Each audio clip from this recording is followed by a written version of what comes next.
Hello, everyone. Welcome to Accountability Podcast, where we dissect the issues that are deep-rooted in our societies.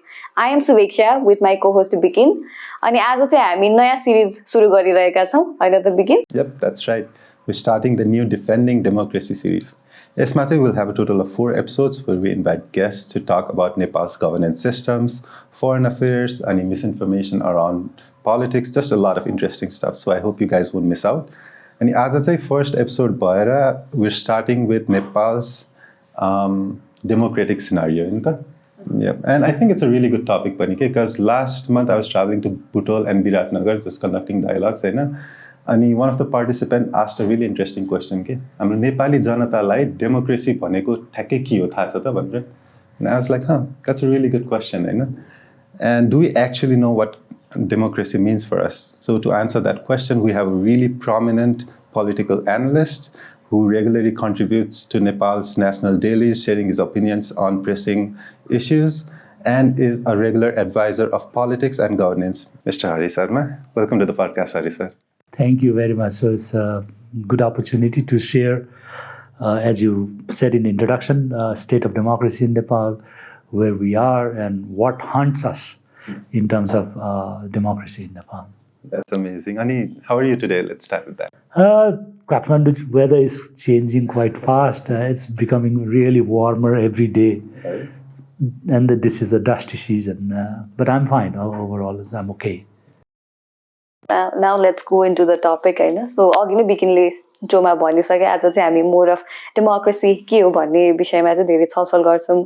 So democracy आफैमा चाहिँ एकदमै भेग छ जस्तो लाग्छ मलाई, किनभने डेमोक्रेसी डेफिनेसनमा भन्ने हो भने for people by people to people भनेर भनिन्छ हैन. So is it about people or is it the process? किनभने इलेक्सनलाई पनि एउटा डेमोक्रेसीको भनौं न एपिटोम भनिन्छ. So is it about process or is it about institutions? What is democracy? I think it's a very complex question that we're dealing with. It's a complex at the same time. Everybody wants democracy. Everybody wants it to be democratic. Look at any societies. Whether it's in North Korea, it also calls itself, Democratic Republic of North Korea, something like that. So all wanted to be democratic. That means the idea of a democracy has a great fascinations. यसको विचारलाई, यसको नाउँलाई धेरैले आत्मसात गर्ने अथवा they wanted to be part of it, whether they are democratic or not, to be accepted into the world community or society. Level democracy has certain kind of abstractions. As Suveksha raised what it is, it's a very complex issue. Since this podcast is aimed at general audience, not the specialized audience in terms of who goes to university, does a lot of what you call definitional parameters. Democracy बडा complex र जटिल विषय किन छ भने यसको इतिहास धेरै लामो छ र सबैले आफ्नो आफ्नो किसिमले यसलाई प्रयोग गर्न चाहन्छन्. त्यसले गर्दाखेरि एउटा संस्कृतमा अथवा हिन्दी नेपालीमा पनि कहावत छ, मुन्डेर मुन्डेर मतिर भिन्न, जसको दिमागमा जे छ त्यही किसिमले छ. अन्त हो त के? सबैले आफ्नो आफ्नो किसिमले लोकतन्त्र अथवा प्रजातन्त्रलाई बुझ्ने हो भने यो हो के त? अनि अहिले सुवेक्षाले भने जस्तो यो के हो त? प्रोसेस हो कि यो के हो भन्दा, broadly defining democracy, there are two ways to look into it. यसो हेर्दा दुई तरिकाले यसलाई हेर्न सकिन्छ. एउटा चाहिँ के हो भने एउटा यो साधन हो. साधनको रूपमा हेर्यो भने यो प्रोसेस हो. साध्य हो भने यसको अल्टिमेट एम के हो त? यो साधन र साध्य दुईटैलाई जोड्ने मेरो विचारमा डेमोक्रेसीको फन्डामेन्टल क्यारेक्टर अथवा चरित्र अथवा यसको आधार भाव के हो भने डेमोक्रेसीको आधार प्रस्थान बिन्दु सुरु गर्ने starting point it idea of equality. For example, if you take a process, democracy as a process, an instrument of democracy is realise through in our time, which is very flawed of late, because I'm thinking that way. मैले सोचिरहेको छु यो के होला भनेर. इलेक्सनलाई लिउँ न, हैन? कुनै मुलुक लोकतान्त्रिक हो वा प्रजातान्त्रिक हो होइन भन्नको निम्ति त्यहाँ जनताले स्वेच्छाले आफ्नो प्रतिनिधिहरू निर्वाचन गर्न पाउँछन् कि पाउँदैनन् भन्ने प्रश्न गर्ने बित्तिकै प्रोसेस हो. तर डेमोक्रेसीले हामीले के देखाएको छौँ भने त्यो प्रोसेसले अप्ठ्यारो मान्छे, अप्ठ्यारो पोलिटिकल सिचुएसन क्रिएट गरेको पनि देख्छौँ. तर fundamental heart of the election is a equality. All vote that is casted, सबै भोटहरू त्यो बाकसभित्र खसिसकेपछि बराबर हुन्छ भन्छ होइन। भन्दा इक्वालिटीको प्रिन्सिपल डेमोक्रेसीबाट रियलाइज हुन्छ कि हुँदैन प्रोसेसको रूपमा हामीले देखेका छौँ कि निर्वाचनबाट बडा चाहिँ असमानताहरू धेरै कुराहरू निक्लेको छ, तर त्यसको प्रस्थान बिन्दुको रूपमा के छ भने समानता रहेको छ। यसकारण समानतालाई कसरी हेर्ने, इक्वालिटीलाई कसरी हेर्ने, equality of opportunity, equality of representation, equality of voice, यो सबै कुरालाई हेर्दाखेरि मेरो विचारमा चाहे त्यो साध्य भन्नुहोस् या तपाईँको साधन भन्नुहोस्, चाहे त्यो प्रोसेस भन्नुहोस् या अल्टिमेट एम भन्नुहोस्, डेमोक्रेसीको हार्टमा, त्यसको गर्भगृहमा समानताको भाव रहेको हुन्छ। जुन समाजमा समानता छैन, जतिसुकै प्रोसिजरल इलिमेन्ट गरे पनि अल्टिमेटली त्यसले रिजल्ट गर्न सक्दैन। यसमा एउटा this is really interesting, democracy for all, democracy for everyone, त्यही नै हो हुनुपर्ने, इक्वालिटीको कुरा आयो होइन। बट यसमा च्यालेन्ज हेर्दाखेरि चाहिँ कस्तो हुन्छ, डेमोक्रेसी सबैजनाको लागि भन्दा पनि democracy is for the majority जस्तो देखेको छ कि जस्तो च्यालेन्ज देखियो। नेपालमा मात्र होइन, यो इन्टरनेसनल कम्युनिटिजमा पनि त्यही नै च्यालेन्ज चाहिँ देखिन्छ जस्तो लाग्छ। लाइक भोट गरेर अभियसली भोटिङ फेजमा पनि पार्टिसिपेसनमा त सबैजनाले इक्वली गरिहाल्यो, भोटिङ बरु इक्वल हुनसक्छ होइन, किनभने त्यहाँ भोटिङको रिजल्ट चाहिँ इक्वल त्यो हुनसक्छ, पार्टिसिपेसन इक्वल छैन। जस्तो फर इक्जाम्पल वुमेनको इक्वालिटीको यत्रो वर्ष भइसक्दा पनि वुमेनको भोटिङ रिसेन्ट फेनोमेना हो होइन, दलितको भोटिङ रिसेन्ट फेनोमेना हो होइन।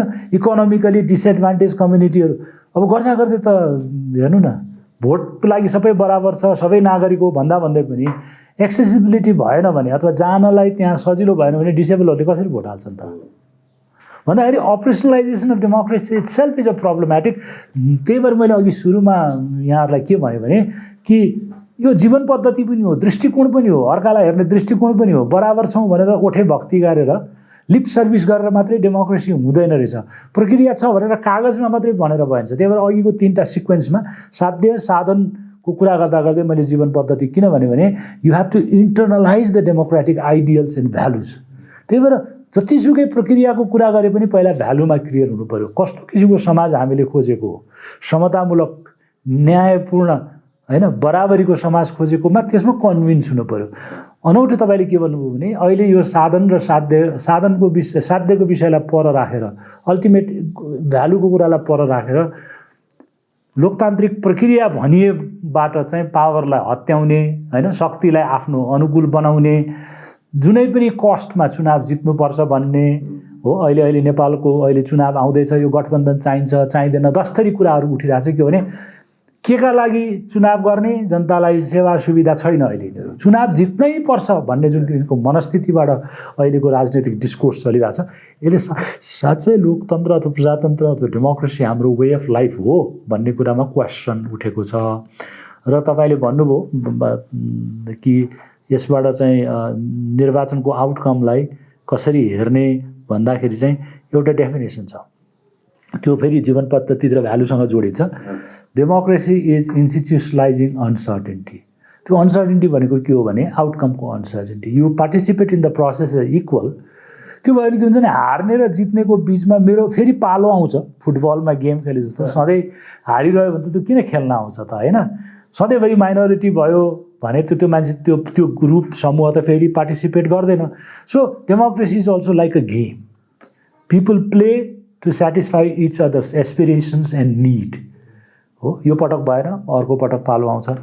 त्यही भएर अहिले यसो इन्डियातिर हेर्दा बाहिरतिर हेर्दाखेरि हामीले एउटा सुनेको चाहिँ कन्सेप्ट नोसन के छ भने मेजोरिटेरियन डेमोक्रेसी। भोट हालेर भोट हालिसकेपछि हार जित हुन्छ। जित्नेले सर्टन नम्बर सङ्ख्यामा त्यसले पाउँछ धेरै होइन। अब त्यो जातको आधारमा पाउन सक्छ, त्यसले धर्मका आधारमा पाउन सक्छ, क्षेत्रका आधारमा पाउन सक्छ, कुनै कारणले नम्बर पाउँछ र त्यो प्रोसेसमा त्यो विनर हुन्छ। लुजर डेमोक्रेसीमा लुजर हुन्छ कि हुँदैन भन्ने कुरा छ। चुनावमा लुजर हुन्छ, डेमोक्रेसीमा लुजर हुन्छ कि हुँदैन भन्ने आजभोलि आफैलाई प्रश्न गर्न लाग्छ। किनभने आफ्नो अध्ययन अनुसन्धानमा लुजर हो भने त त्यो लुजरले फेरि जित्न सक्ने सम्भावनामा कसरी इङ्गेज हुन्छ त होइन। किनभने अपोजिसन पनि चाहियो। अपोजिसन मात्रै होइन, अपोजिसन भन्ने त फर्मल सेन्समा हो, तर सबै कुरोमा कोही जस्तो फर इक्जाम्पल 2 जना क्यान्डिडेट उठे, 2 जना पार्टीको मान्छेहरू, म भोट हाल्न गएँ मैले भोट हालेको मान्छे अथवा पार्टीले हार्यो हैन, त्यो जितेकोले मलाई पनि रिप्रेजेन्ट गर्छ भन्ने मान्यता हुन्छ डेमोक्रेसीमा, किनभने पब्लिक पोलिसीमा त त्यसले म्याटर गर्छ पार्लियामेन्टमा अथवा कहीँ त। अच्छा, यसमा चाहिँ जस्तो अघि मेजोरिटीको पनि कुरा भयो होइन, डेमोक्रेसी इज अबाउट मेजोरिटी भनेर, तर अहिले चाहिँ अब नेपालमा पनि इभन बाहिर पनि हामीले हेर्छौँ भने चाहिँ मेजोरिटी नै समवेयर चाहिँ थ्रेट बनिरहेको हो कि डेमोक्रेसीमा भन्ने जस्तो देखिन्छ। अब रिसेन्टली इन्डियाको इक्जाम्पल सरले भर्खर इन्डियाको कुरा गर्नुभएको थियो, इन्डियामा पनि मेजोरिटी गभर्मेन्ट छ तर त्यहाँको अहिले इज इट अ डेमोक्रेसी भन्ने क्वेसन भइरहेछ, त्यहाँको हिन्दुत्व मुभमेन्ट एन्ड अल। त्यसै गरी हामीले अब अरू कन्ट्रिजहरूमा पनि हेर्न सक्छौँ। सो यो मेजोरिटी र डेमोक्रेसीको पनि अलिकति सरले भन्नु त्यही भएर भने कहीँ न कहीँ नीतिगत निर्णयहरूको लिनको निम्ति हामीलाई एउटा प्रक्रिया चाहियो होइन। बहुसङ्ख्यकले के चाहन्छन् भन्नको निम्ति त्यही भएर कहिलेकाहीँ एरिस्टोटल के भन्छन् भने डेमोक्रेसी भनेको मबोक्रेसी पनि हो भन्छ, भिडतन्त्र पनि हो भनेर भन्छ हो। त्यो अहिलेको मात्रै चुनौती होइन होइन। डेमोक्रेसी फेरि लिडरसिपले मात्रै, सानो ग्रुपले मात्रै चलाउने हो भने डेमोक्रेसीको फाउन्डेसन्सहरू चाहिँ एरिस्टोक्रेटिक पनि छ भन्छ, सानो ग्रुपले चलाउँछ। अमेरिकामा चाहिँ तपाईँको पार्टी बसेसहरूले चलाउँछ होइन, ककसले चलाउँछ, यो कुराहरू थुप्रो कुराहरू चलिरहेछ। तर के हो भने हाम्रो विशिष्ट सन्दर्भमा अहिलेको समयमा डेमोक्रेसीलाई हेर्ने चाहिँ विभिन्न उहरू छ। त्यसको निम्ति चाहिँ के हो भने एउटा खुला रूपमा हाम्रो समयको चुनौती के हो, हाम्रो प्रक्रिया हामीले जुन अगालेका छौँ त्यो चुनौती के हो, यो कसरी अगाडि इभल्भ हुनसक्छ, यो कसरी सबैलाई समेटेर लिएर जान सक्ने हुन्छ भन्ने चिन्ता गर्न जरुरी छ। तर के भयो भने unfortunately my own country and the region चाहिँ डेमोक्रेसी चाहिँ पावरलाई क्याप्चर गर्ने एउटा इन्स्ट्रुमेन्ट हो, अरू सबै जहाँसुकै जाओस् भन्ने किसिमको चाहिँ एउटा टेन्डेन्सी डेभलप भएको छ। त्यही भएर election is getting consent of people to rule on a majority values हो, या election by any way is to control and capture the power हो होइन। हिटलर पनि तपाईँको संसदलाई कब्जा गरेर आएका थिए हो। एड्रोगान पनि अहिले हङ्गेरीमा त्यही गरिरहेछन्, के अरे टर्कीमा, हामीले हङ्गेरीमा पनि त्यही देखिरहेको छौँ। भारतमा पनि अब अपोजिसन भन्ने नै देखिएको छैन। नेपालमा पनि अहिले गठबन्धन र नगठबन्धन यो सारा तनाव के हो भने जुनैसुकै हालतमा पनि चुनाव जित्नै पर्छ भन्ने हो।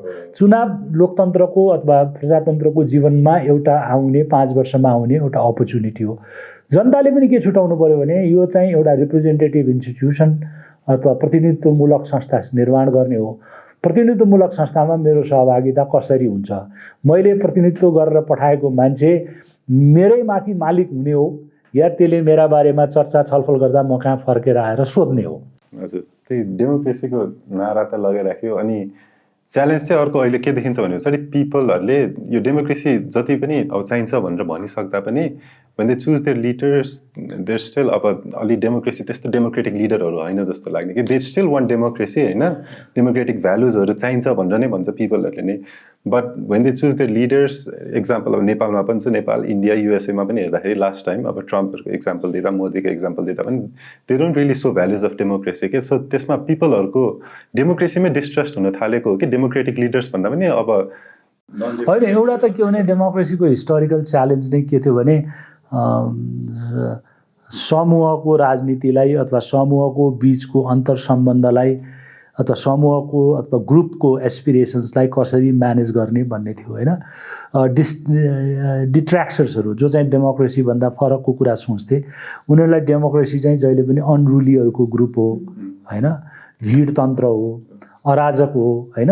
मैले कहिलेकाहीँ यसो बाहिरतिर खाना गएको बेलामा अथवा कहीँ यसो रेस्टुरेन्टको छेउछाउमा गयो भने भन्नु त हुँदैन, तर युथ ग्रुपहरू कुरा गर्दाखेरि अलि रमाइलो गऱ्यो भने अब डेमोक्रेसी सुरु भयो भने जस्तो कुरा पनि सुन्छौँ होइन। एउटा अदबमा बस्दाखेरि, डिसिप्लिनमा बस्दाखेरि होइन, अथवा यो डेमोक्रेसीमा बोल्न पाइन्छ, भन्न पाइन्छ होइन भन्ने एउटा लोकतन्त्रलाई अथवा प्रजातन्त्रलाई, डेमोक्रेसीलाई स्वतन्त्रतासँग होइन, स्वच्छन्दतासँग, एनार्किकसँग अथवा ललेसनेससँग जोड्ने पनि हाम्रो त्यो कल्चरल भ्यालु। अब यहाँनिर चाहिँ के छ भने तपाईँहरू दुईजनालाई एउटा कुरा ल्याउन चाहन्छु, यो कसको जिम्मेवारी हो त होइन।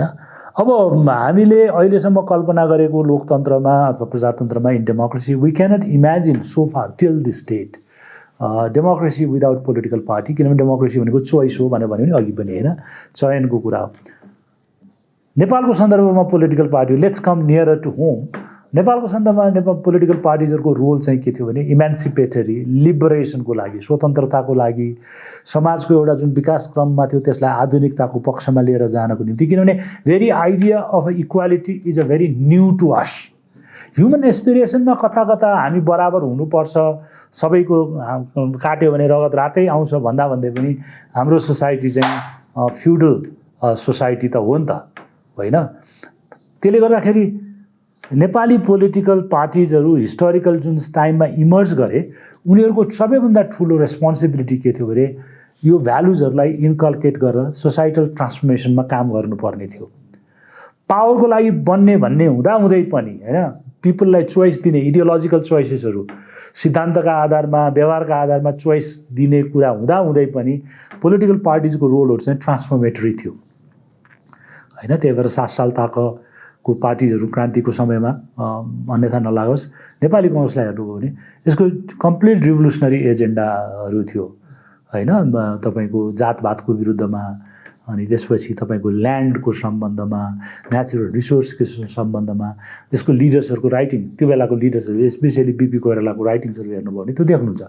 तर स्लोली अहिलेको समयमा आउँदा उहाँकै पार्टी पनि खालि यो निर्वाचनको लागि मात्रै बनेको हो कि भन्ने कुरा चाहिँ हामीलाई लाग्न थालिसक्यो होइन। Someone was seen both generations or 3 generation भन्दा नेपालको पोलिटिकल पार्टिजहरू, संसारमा जहीँ पनि पोलिटिकल पार्टिजहरू त्यो बेलाको तात्कालिक समयमा जनतालाई आवाज दिनलाई आएको हुन्छन्। अनि त्यो आवाज दिइसकेपछि उनीहरूको रोल त्यहीँ सिद्धिन्छ कि भन्दाखेरि मोडर्न टाइम्समा डेमोक्रेसीको के अरे पोलिटिकल पार्टिजहरूको रोल चाहिँ पब्लिक पोलिसीमा चोइस दिनको निम्ति, अल्टरनेटिभ फ्रेमिङ गर्नको निम्ति होइन, त्यो लागि आउँदो रहेछन्। तर अब हामी चाहिँ यस्तो खालको संसारमा प्रवेश गरिरहेको छौँ कि जहाँ चाहिँ सैद्धान्तिक अथवा विचारको विभिन्नता त्यति महत्त्व राख्छ कि राख्दैन होइन। जुनसुकै आए पनि त्यही किसिमको व्यवहारका मान्छेहरू हुन्छन् कि भन्दाखेरि स्लोली चोइसलेस डेमोक्रेसीको सन्दर्भ के अरे स्थितिमा अब पुगेछौँ कि क्या हो, देयर इज नो अल्टरनेटिभ वालामा पुगेछौँ कि भन्ने कता कता ममा त्यो एउटा पेसिमिस्टिक थिङ्किङ आएको छ। यसलाई सबैले डिसइम्पावर गर्दै गर्दै कमजोर बनाएर के भन्छ किम कर्तव्य विमूढ, अब यस्तै छ परिस्थिति, जो आए पनि त्यस्तै भन्यो भने भोलिपल्ट बिहान झल्याङ्ग उठेर हेर्दाखेरि मेरो निम्ति को बोलिदिन्छ, म एक्लै बोल्ने हो कि कलेक्टिभमा बोल्ने हो, म कहाँ जाने हो होइन। एरिस्टोटल या बुद्धको जमानादेखि नै हामी त सोसल एनिमल हो नि त। We need how do we realise our collective aspiration, त्यो मानेमा पनि डेमोक्रेसीको भ्यालु चाहिँ मैले देख्छु। त्यही त अब सरले भन्नुभएको जस्तै आई थिङ्क पिपलको चाहिँ एकदमै इम्पोर्टेन्ट रोल हुन्छ डेमोक्रेसीमा। अनि कतै न कतै अहिले चाहिँ पिपलले नै चाहिँ आफ्नो रोल के हो भन्ने नबुझेको कारणले चाहिँ भनौँ न यस्तो स्टेबिलिटी खोज्ने चक्करमा चाहिँ अलिकति मोर अथोरिटेरियन उहरूलाई इलेक्ट गरिरहेको कि जस्तो पनि देखिन्छ, because they don't know their role होइन। अब चाहिँ मेबी हामी त्यो रोल भन्दा पनि we are all guided by our own aspirations, immediate gains. अनि हामी सबै लोभी पापी हो, मनमा सबैको मनमा एउटा एउटा छुचुन्द्रो बस्या हुन्छ है। We all are guided by self motivations other thing. एउटा कुरा चाहिँ के हो भने it's basically it's not my word and phrase. Samuel Huntington when he wrote the third wave of democracy, he said that in new democracies or those who are entering into democracy after the fall of various authoritarian regime, there's always a group and people who are with the authoritarian nostalgia. Means past is always beautiful for them. History is great. It's been much better than now because they may be coming from a group who lose something in the democratic struggle in new dispensation. It may be because the new group could not understand the complexities and dynamics of politics because they were romantics, romantic revolutionaries. So there are various ways to look into the dissatisfaction within the democracy. There was a study long back called Trilateral Studies on Democracy in developed or established democracies. You Japan, Europe, or America kuma. What interesting, sir. There is a democracy fatigue in the developing countries also because, for example, I was in the US for my graduate studies. म बसेको काउन्टीमा यो डग कन्ट्रोलदेखि लिएर animal कन्ट्रोलदेखि लिएर 25वटा कि 26वटा पोजिसनमा election हुन्थ्यो. By the time they reach to the national election there is a kind of fatigue, यो त मेरो नेसनल कन्सर्न नै होइन भने जस्तो हुन्थ्यो. Sometime now people think that there is a democratic fatigue also in many developing countries because they have opportunities to express their collective way of doing things in a various associational life. त्यही भएर tension छ. यदि धेरै associational life भयो भने national पोलिटिक्समा parties. त्यही भएर अमेरिकामा पहिला पहिला भोटिङ कम्ती हुन्थ्यो नि त होइन. डेभलप एडभान्स कन्ट्रिजहरूमा भोटिङ रेट कम छ, हामी कहाँ बढी छ. तर डेमोक्रेसी त्यहाँ स्टेबल छ, हामी कहाँ इन्स्टेबल छ. इन टर्म्स अफ के अरे पार्टिसिपेसन हाम्रो त ओभरवेल्मिङ पार्टिसिपेसन छ होइन. So in that sense is a very paradoxical to talk about democracy भन्नाले के बुझिन्छ, यो कसले क्याप्चर गर्छ. त्यही भएर मैले यो होल डिबेटलाई कन्क्लुड गर्न चाहिँ के भन्न चाहन्छु भने there is a role of a civil society, role of a enlighten group, role of a social movement to not only work on a process ultimate aim of democracy, but linking participatory and representative framework of democracy to keep alive a democratic spirit. Otherwise, it will be hijacked by those who thinks that the people, it's very easy to play on dissatisfaction. We know what democratic spirit should be, democratic values are also equality and other are the rights of equal rights, liberty, freedom. तर we know what it should be. नेपालको चाहिँ अहिले कस्तो छ त? नेपालको democratic भ्यालुजहरू चाहिँ के? अच्छा, नेपालको डेमोक्रेटिक भ्यालुको हेर्दाखेरि चाहिँ again this is my society and how much objective that I can be. I always question myself.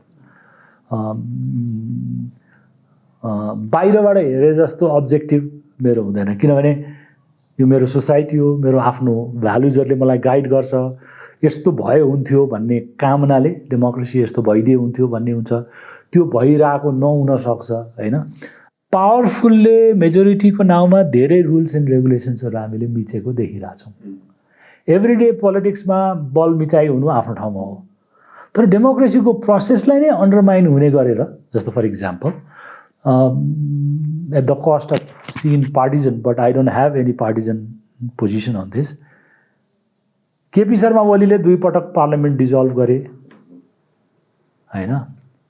Nepali जनताले यत्रो बलिदान गरेर लिएर आएको, लडेको, भिडेर लिएर आएको भनेको चाहिँ संस्थाहरू एकाएक सिद्ध्याउने, अदालतले त्यसलाई रिस्टोर गर्दा पनि पोलिटिकली यो नगर्ने काम गरे बापत पनिस हुनुपर्ने हो कि होइन? कसरी पनिस हुन्छ त? जसले इन्स्टिट्युसन भत्कायो त्यही मानिसहरू बलियो स्वर गरिरहेछन् होइन. फेरि यतापट्टि होइन यो चाहिँ गैर संवैधानिक हो भन्यो, अदालतले पनि रेस्टोर गर्यो. हामी सबै कन्स्टिट्युसनल प्रोसेसहरूलाई, प्रक्रियाहरूलाई ट्र्याकमा लिएर आउँछौँ भन्ने मान्छेहरू पनि ठिक ठाउँमा उभिएको देखिँदैन फेरि होइन. त्यसले गर्दाखेरि यो वर्क इन प्रोग्रेस रहेछ. There is no I may have a one idea, somebody may have a one idea. त्यो भएको हुनाले डेमोक्रेसीलाई लको मामलामा मात्रै, प्रोसिजियर मामलामा मात्रै होइन, अल्टिमेटली हामीले कस्तो खालको मूल्य मान्यताहरू प्रक्षेपण अथवा we are sending to the people होइन. यी लिडरहरू कोही एकाउन्टेबल हुन नपर्ने होइन, तर हामी एकदम डिफिकल्ट पोजिसनमा छौँ. त्यही भएर अहिलेको डेमोक्रेसीको नेपालको सम्बन्धको चुनौती के हो भने नेपालको डेमोक्रेसी, डेमोक्रेटिक लिडरसिप, पोलिटिकल लिडरसिपहरूमा कस्तो किसिमको मोरल डिलेमा छ, उनीहरूले संसारलाई कसरी हेर्छन्, आफूलाई कसरी हेर्छन्, त्यो चाहिँ देख्न र सुन्न पाइएको छैन होइन. मलाई कुनै मौका मिल्यो भने यस्तो खालको कन्भर्सेसन गरौँला भन्ने त छ होइन. त्यो मैले उठाएको किन हो भने के का लागि सार्वजनिक जीवन हो त? के का लागि हामी मानिसलाई कलेक्टिभ ठाउँमा जम्मा गर्छौँ? के चुनावको दिनमा भोट हाल्ने उत्सव मात्रै हो त होइन? नेपालमा एकदम रमाइलो हुन्छ. मेरो आमा, बुढी आमा, दाजुभाइ, दिदीबहिनीहरू त्यो दिन बिहामा गए जस्तो राम्रो राम्रो लुगा लगाएर बिहानै 8 बजे भोट हाल्न जान्छन्. मान्छेहरू एकअर्कासँग एउटा कलेक्टिभ फेस्टिभिटिज आउँछ. तर त्यसको अल्टिमेट प्रयोजन भोलि त्यही मान्छेलाई गाली गर्नुपर्ने, कोस्नुपर्ने, गरेन भन्नुपर्ने होइन, भोट हाल्ने मान्छेले पनि मैले त्यसलाई किन हालेछु भनेर विचार गर्न नपर्ने, पाएर गएको मान्छेले पनि मैले यसलाई गरेँ गर्न सकेँ सकिनँ भन्नु नपर्ने होइन। यो के खालको विडम्बनामा हामी परेछौँ। तर के छ भने प्रक्रियाको रूपमा हामीसँग तुरुन्तै अल्टरनेटिभ छैन। म जस्तो मान्छेहरू जो पोलिटिकल लाइफमा पनि इन्भल्भ भए, सबैभन्दा ठुलो चुनौती के हो भने डेमोक्रेसीको क्रिटिक गर्न जरुरी छ, डेमोक्रेसीलाई सुधार्न जरुरी, किन मायाले गर्ने हो नि त। तर गर्दा गर्दै कहिलेकाहीँ यसलाई हामीले फ्याँक्ने स्थितिमा पो जान्छौँ कि यसप्रति चाहिँ नकारात्मक भाव पो बढी ल्याउँछौँ कि, त्यो मोरल डिलेमा चाहिँ मसँग छ। र एउटा इक्जाम्पल दिन्छु, राजा ज्ञानेन्द्रले 2006मा लिँदाखेरि कुचिङ खाइस भन्ने धेरै मान्छेहरू थिए। त्यसले प्रब्लम सल्भ गरेन, उसले इन्टरनेट काट्न थाल्यो, उनको सर्वसत्तावादी अथोरिटेरियन आकाङ्क्षाहरू बढेर गयो। त्यसको भुक्तभोगी त हामी यो जेनेरेसन छौँ। तर नेपालको सन्दर्भमा लोकतन्त्रलाई हेर्ने सन्दर्भमा चाहिँ 2006-07को जनआन्दोलन, त्यसको स्पिरिट भन्ने कुरा पनि अब 20 वर्ष पुगिसक्यो। यसकारण पोलिटिकल पार्टी, डेमोक्रेसीको कुरा गर्ने सिभिक सोसाइटी अर्गनाइजेसन्सहरूले अबको 20 वर्षमा नेपालको डेमोक्रेसीको गन्तव्य के हुन्छ, नयाँ जेनेरेसनको, नयाँ वर्गको युवाहरूको चाहिँ एस्पिरेसनल भ्यालु के हुन्छ, त्यसमा काम गर्नुपर्ने हुन्छ। अबको ट्रान्सफर्मेसन पोलिटिकल पार्टिजहरूको एजेन्डा, सिभिल सोसाइटीको एजेन्डा भनेको के भने फरवर्ड लुकिङ हुने हो। म जस्तो मान्छेलाई तपाईँहरूले बोल्न बोलाउनु भयो, म अझै पनि 15 साल, 7 साल, 28 साल, 32 साल, 36 साल गर्दा गर्दै अलि पछिल्लो समय भनेको 2006को चाहिँ म अड्केको छु। तर समाज धेरै अगाडि बढिसकेको छ। मैले कल्पना गरेको डेमोक्रेसी चाहिँ डिस्फिगर भइसकेको छ। र मैले खुला रूपमा नढाँटिकन छातीमा हात राखेर भन्नुपर्छ, I need to be very clear कि डेमोक्रेसीको इमेजिनेसन मैले गरेको यो होइन। अब भाइ बहिनीहरू अथवा नयाँ जेनेरेसन्सहरू होइन, जुन सेन्सिटिभिटिजको जुन डाइभर्स सेन्स एन्ड सेन्सिटिभिटिजको रूपमा होइन, युथहरूकोमा, वुमेनहरूकोमा, इन्डिजिनियस पिपलहरू जो कम्पोजिट कल्चर नेपालको छ, त्यसमा उहाँहरूको एस्पिरेसन्स के हो, how do we allow those aspirations to be articulated. I think फ्युचरको डेमोक्रेसीको डिरेक्सन त्यसले तय गर्छ। हजुर, त्यही त सरले भन्दै गर्दाखेरि पनि जस्तो किङ ज्ञानेन्द्रले त्यो टाइममा अब सेन्सरसिपको कुराहरू, अथोरिटेरियनिजमको कुरा गर्नुभयो। इभन अहिले पनि लेटली चाहिँ एउटा थ्रेट चाहिँ डेमोक्रेसीमा कस्तो पनि देखिन्छ भने लिगल रिफर्म्सहरू बनाइदिने होइन लिडर्सहरूले, जसले गर्दाखेरि चाहिँ उहाँहरूले गरेको काम चाहिँ लेजिटिमेट देखियोस्। जस्तो अब विधायकहरू लिएर आएर लजहरू लिएर आउने। शुभेच्छालाई यहाँ अलिकति करेक्ट गर्छु म है, किनभने कन्भर्सेसन हो। डेमोक्रेसीमा फन्डामेन्टल कुरा चाहिँ के हो भने कि समटाइम लिगल र लेजिटिमेसीमा फरक गर्नुपर्छ। It could be legal if parliament passes the law with the majority that tomorrow onward there will be restriction on the fundamental right. Is it a legitimate in democracy? है कि यो नेपालको डिस्कसनमा legitimacy र legal के हो र legitimacy के हो। अब भोलि पर्सि तपाईँहरूले कानुनवालाहरूसँग कुरा गर्नु होला, म कानुनवाला होइन, am not a lawyer, but as a someone practising what you call democratic activist or sort of thing, what is legal is not always legitimate. So legitimate के हो भने popular acceptance हुनु पर्यो। popular acceptance हुने बित्तिकै what Modi does in India is legitimate, किनभने उसँग legality छ। So it's a very thin line when you enter into legitimate and legal sort of thing. What is accepted, what is not accepted. त्यही भएर मैले डेमोक्रेसीमा धेरै मान्छेहरूले नेपालको सन्दर्भमा कुरा गरे होला, तर मैले आफूलाई त्यसमा चाहिँ अलिकति अगाडि कुरा गर्नुपर्छ भन्ने कुरा यो मोरल डिलेमाको कुरा हो। The purpose, what your moral defines is, your moral universe defines is what is acceptable, what is not acceptable. Forget about the law. As an individual, as an equal participating individual in a collective affairs, what is right and wrong to छुट्याउन सक्नुपर्ने हुन्छ। Majority says it's right does not make right.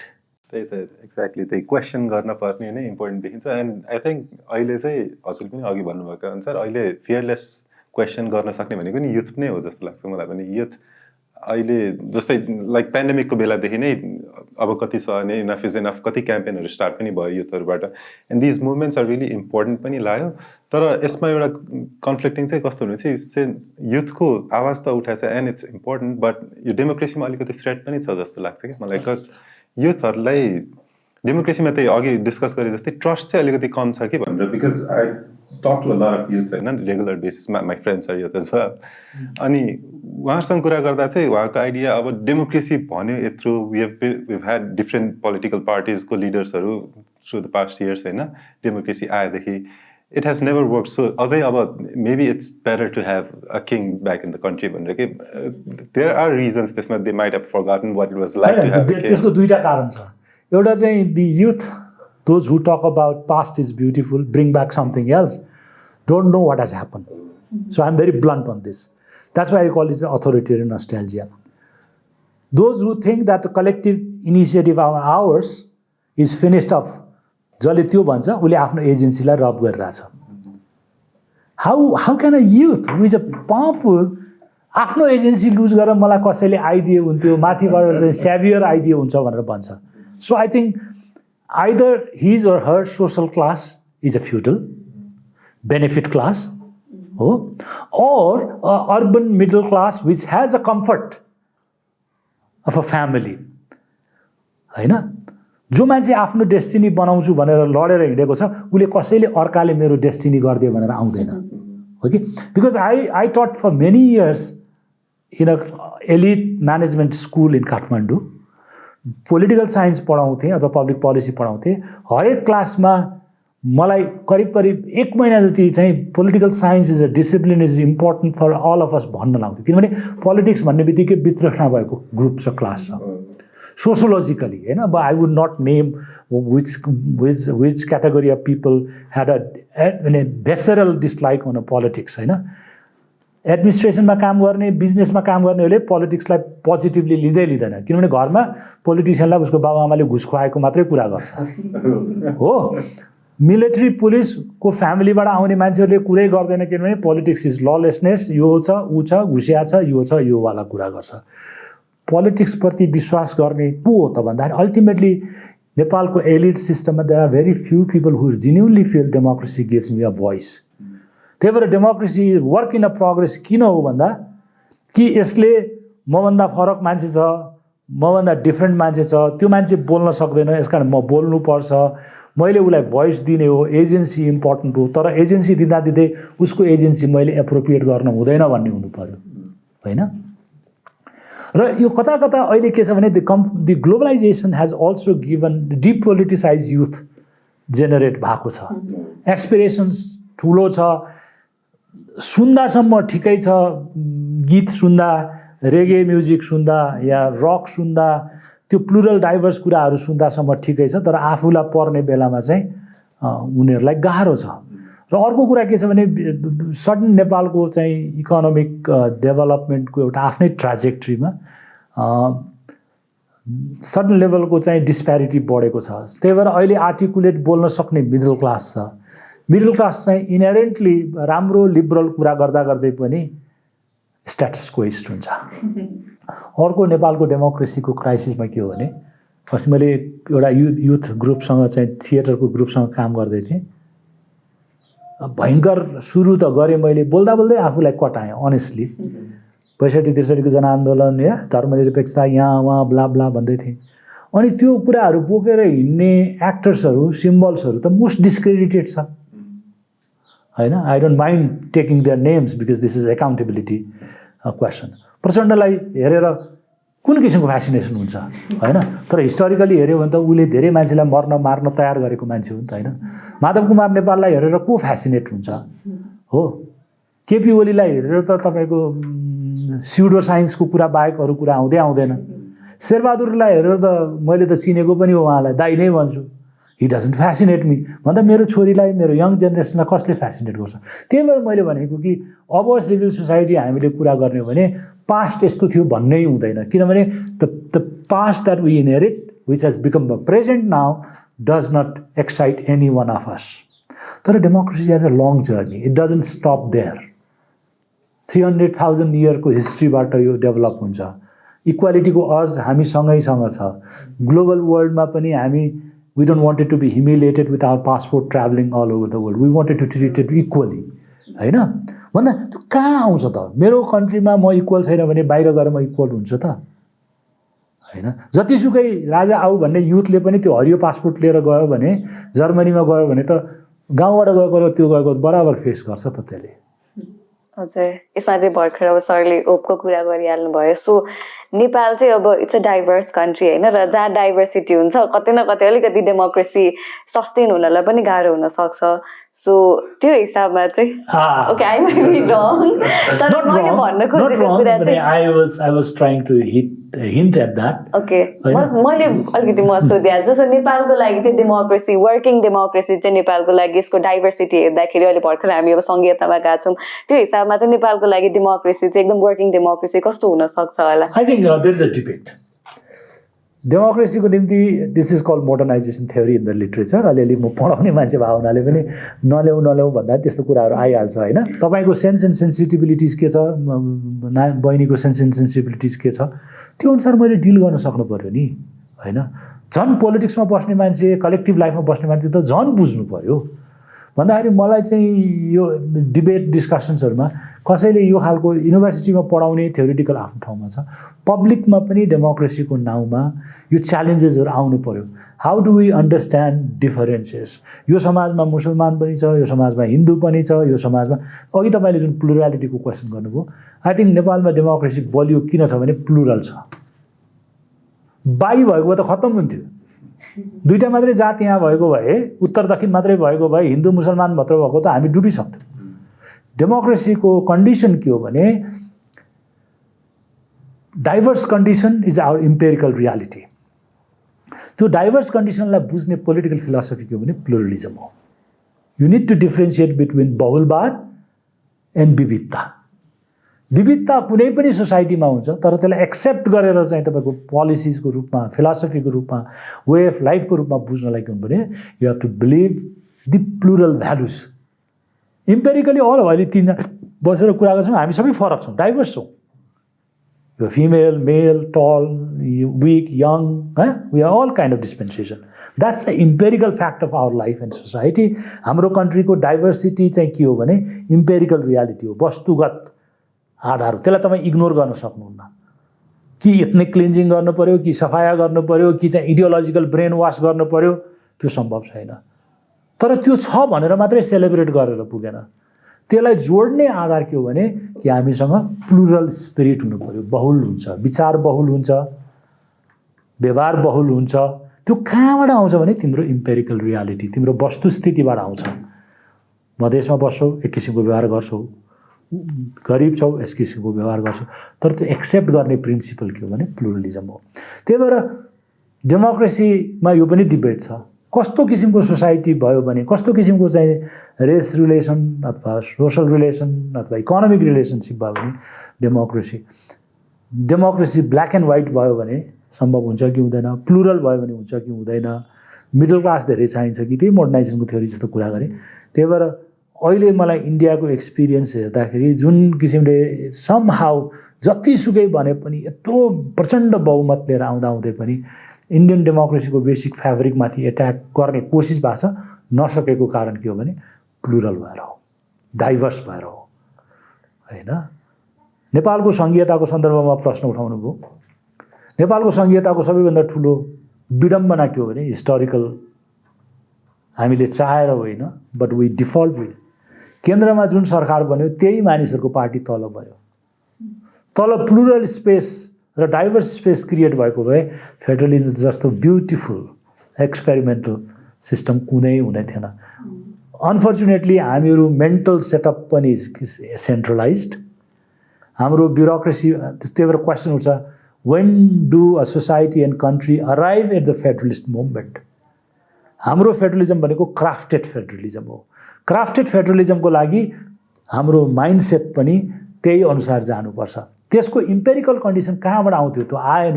Hopefully यो इलेक्सनमा आउला। के हो भने कि there should have been a diverse electoral constituencies or representations होइन, माथि पनि एउटै पार्टी, तल पनि एउटै पार्टी, र जुन पार्टी थियोरिटिकली सेन्ट्रलाइज्ड सिस्टममा विश्वास गर्छ त्यो खालको पार्टी आयो। त्यही भएर के हो भने हामीले कोसिस के गर्ने हो भने इलेक्सन रेगुलर होस्, इन्स्टिट्युसनल इन्स्टेबिलिटी होस्, people need to test those institution on their own experience and then preserve the essence of democracy, which is diversity and pluralism. And I see a great hope for Nepal in that sense. Wisdom will prevail. That's great. Thank you so much. हामी एन्डमा पनि पुगिसक्यो होला अब है. So thank you so much. तपाईँले भन्नुभएको it was so enlightening आज कुरा गर्दाखेरि पनि, and मेरो takeaway चाहिँ we all of us need to have empathy. We need to understand each other's differences. अनि त्यसपछि we need to understand our democratic values हरु के understand गरेर, and we need to start asking questions. And also accepting differences. And that's it for today. Again, this episode is part of our Defending Democracy series, which will continue on for 4 more weeks. We'll be back next week with a new guest discussing a new topic. It's going to be really exciting, so stay tuned. As always, leave us your comment and feedback, and we'll see you soon. Bye-bye. Bye.